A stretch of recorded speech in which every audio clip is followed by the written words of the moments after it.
This is the BMW iX3, and compared to the company's first mass-produced EV, the i3 hatchback, the iX3 looks a little more tame. Now, it's BMW's answer to the likes of the Audi e-tron, the Mercedes EQC and Jaguar I-Pace. And compared to the Jaguar and the Audi at least, it doesn't look quite as interesting. However, being a BMW, it's all about the drive. And today we're going to see what the iX3 is all about. But before we go any further, why not give us a thumbs up if you like what you see and subscribe for more awesome videos just like this one. When BMW launched its electric cars back in 2013, people were blown away by their design because the i3 looked like a concept car that you could actually go out and buy. However, the iX3 is a lot more conventional. And the reason is because it's based on the piston-powered X3 SUV. Now, there are some differences, although they're quite subtle. The big ones are you have a predominantly blanked out grille, although there is a small vent underneath here. And that's about it, really, other than a blue ring around the BMW badge. Now, it's worth noting that this is actually the pre-facelift car. If you go and buy an iX3 today, it's going to look a little bit different. There's a new headlight design. You also have a completely reworked front bumper as well, which looks a lot more aggressive and M-sporty. Now, if you put an iX3 and an X3 side by side, you'll notice that the iX3 actually sits a little bit lower to the ground than the piston-powered car, and that's because being an EV, it's heavier, quite a lot heavier. This thing weighs in at over 2.2 tons, whereas on the piston-powered car, you're looking at something that's a little bit less than 2 tons. So it's a bit on the hefty side. There are 4 different paint options to choose from as well, and none of them are particularly imaginative. And it all boils down to basically metallic black, metallic dark grey, metallic white, and metallic blue, none of which come at any cost. But unfortunately, what does come at a cost is the iX3 itself. Another seamless segue into pricing. And it all kicks off at £59,730 for the entry-level M Sport. But if you pay another £2,000, you can go for the M Sport Pro.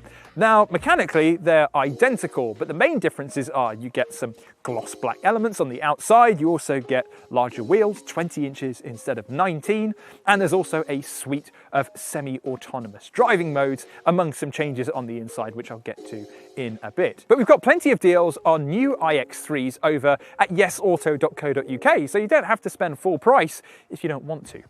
There's no frunk or front boot under the bonnet of the iX3, you just get this cover, and if you lift it up you can see there's a massive void underneath it. So BMW could have put a front boot in there, but they didn't. So why is there such a huge void under the bonnet of the iX3? Well, it's only got one motor and it's over the rear axle. It produces 286 horsepower and 400 Newton meters of torque, which is good for a 0 to 62 time of 6.8 seconds, which admittedly doesn't sound all that fast, but is about on par with the Q4 e-tron and EQC. Now, the motor itself is actually a current excited synchronous motor, which sounds a bit ridiculous, but it doesn't use rare metals or magnets and is therefore better for the environment. Now, the motor is connected up to an 80 kilowatt hour battery, which offers up a range of up to 285 miles, which is better than the e-tron and also the EQC, although it is beaten by the Jaguar I-Pace. It's worth noting that range takes a slight dip on the M Sport Pro down to 282 miles, which isn't a big difference, but there are no actual different configurations for batteries and motors. There's only one battery and one motor option, so if you want a bit more range or a bit more power, you need to get one with a good old-fashioned piston-powered engine. And when it comes to charging up, you can go from 10 to 80% battery in around about 30 minutes. And that's because the iX3 accepts charging speeds of up to 150 kilowatts. All you have to do is find a suitable charger, which isn't that easy in the UK currently in 2021.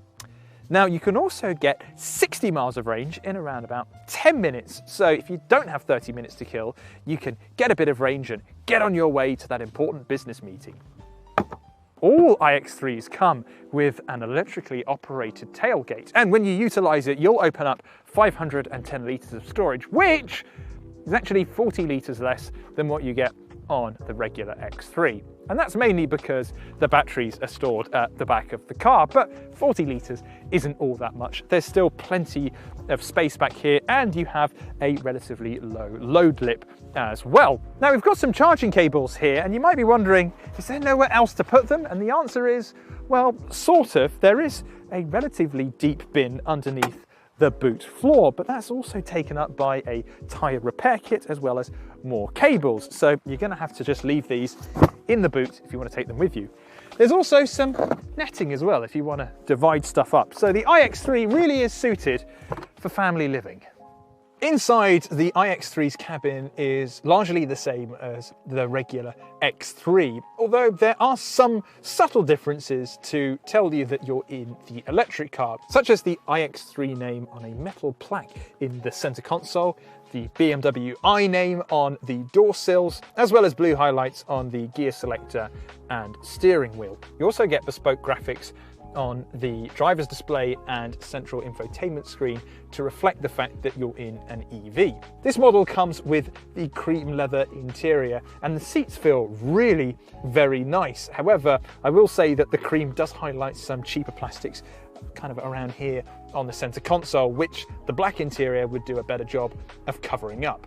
Back to that infotainment display, it is a little bit on the small side compared with rivals, but it's dead simple to control, especially with this little rotary dial down here in the center console. There are also gesture controls, which is a real pain for someone like me who uses hand gestures quite a lot. So if I turn like this, the volume goes up, but we can't play you any music, so we're going to have to cut that out in editing. Now, if you buy the brand new facelifted model, you also get an updated nav system, which will show you how far you can go with the remaining range, which is a feature that came over from the BMW i3. And if you go for the M Sport Pro package, you'll get acoustic glass, which is a little bit thicker than what you get on the standard car, plus sound effects crafted by legendary composer Hans Zimmer.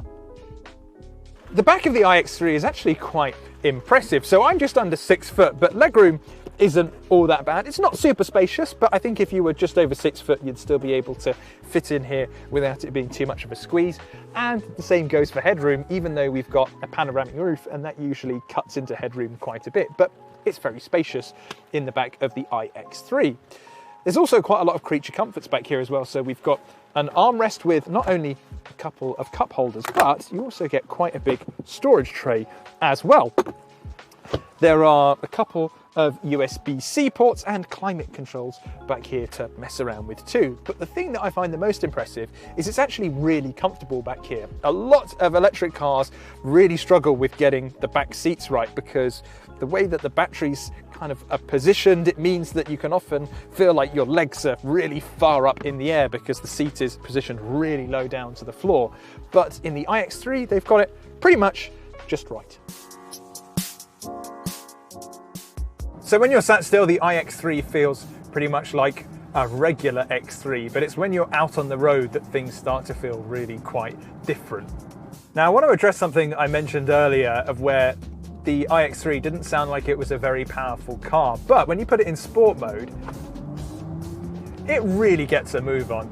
It's not gonna tear your face off. It doesn't feel like the kind of performance that you get from, say, a Tesla Model 3, but this thing still feels like a really quick car. And can you hear the Hans Zimmer style sound effects? They're very quiet, admittedly, but it makes the iX3 sound more futuristic, and it's not trying to mimic a petrol engine car, which some other EVs have started doing recently, which I find a little bit strange.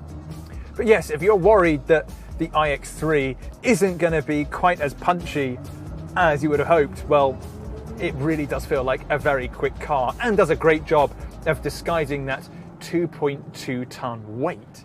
But I'm going to whack it into Eco Pro now. There's also a comfort mode, but I feel like you kind of would bypass that to either have it in its most efficient setting or its fastest. And when you do put it in Eco Pro, it definitely feels a little bit slower, but the most important thing is that you're starting to conserve energy. And that brings me on to real world range. Now, when I set off this morning, I had 200 miles left in the battery, according to the dash here. And I've travelled 55 miles on a real mix of dual carriageway, town driving, and also through some rural roads. And I now have 86 miles left, which is a little concerning because I have 55 miles to get home and I'm really hoping that it can make it. But that number's a bit of a red herring because it's estimated range rather than real world. So the one that I care about the most is this one here, the miles per kilowatt hour, and I've averaged 2.9, which, with some quick maths that I did in my head and definitely not on a calculator, means that this car can do 232 miles on a single charge, which is quite a bit off the 285 that's claimed. However, it is worth noting that that's just my trip today. After a slightly longer drive, I was averaging around about 3, which brings it up a little bit, but not a lot. There is regenerative braking though, so when you're driving along you can knock the drive selector into B, which means that when you lift off the accelerator, the brakes will gradually apply and recoup some of that energy and put it back into the battery. Now, it doesn't have a feeling of like you're really putting the brakes on and you can't adjust the aggressiveness of the feature using paddles on the back of the steering wheel.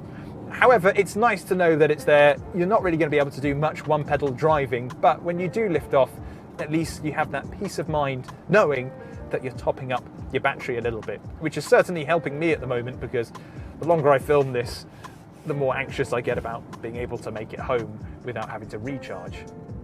Back to the things that make the iX3 great, and it is just overall the way it drives. This is one of the best driving electric cars I've been in, and it is because BMWs tend to be inherently sporty.